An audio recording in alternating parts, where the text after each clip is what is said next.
ഓടി വരാനുള്ള ഒരു സ്ഥലമാണ് സഹയാത്ര. ഞങ്ങൾക്ക് വേണ്ടി നിങ്ങളാണ് പ്രാർത്ഥിക്കാനുള്ളത്. അപ്പൊ നേരത്തെ പറഞ്ഞ പോലെ പല പല അവാർഡുകൾ കിട്ടുന്ന സമയത്താണ് ഓടിപ്പടഞ്ഞ് ഇങ്ങോട്ട് വരാറുള്ളത്. ഇപ്രാവശ്യം ഒരു അവാർഡ് കൂടെ കിട്ടി. നമ്മുടെ നവോത്ഥാന നായകന്മാരിൽ ഏറ്റവും പ്രിയങ്കരനായ പ്രധാനിയായ അയ്യങ്കാളി പുരസ്കാരമാണ് എന്നെ തേടി വന്നത്. അത് വാങ്ങി അങ്ങനെ വിചാരിച്ചു അവാർഡ് കിട്ടിയ ഓടേണ്ട ഒരു സ്ഥലമുണ്ട് സഹയാത്ര, അങ്ങോട്ട് ഓടണമെന്ന് വിചാരിച്ചു വന്നൊരു വരവാണ്. ഒരിക്കൽ കൂടി നിങ്ങളെ കാണാൻ പറ്റി. സഹയാത്രയിൽ എല്ലാവർക്കും നന്ദി പറയാം. അപ്പൊ പാട്ടിലേക്ക് പൊക്കോട്ടെ. ഇതൊരു പുതിയ പാട്ടാണ് കേട്ടാ. താളത്തിലൊന്ന് കൈയടിച്ച് തുടങ്ങണം. കുറച്ച് വരിയുള്ളൂ. ഒന്ന് താളത്തിൽ പാട്ട് തുടങ്ങിയാലും നോക്കണം കേട്ടോ. ബാബുട്ടാ കോട്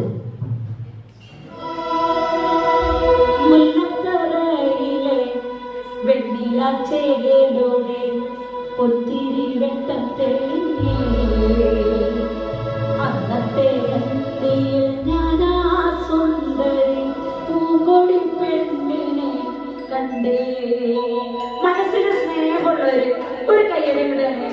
ഇത് താളത്തിൽ 1 2 3 1 2 3 4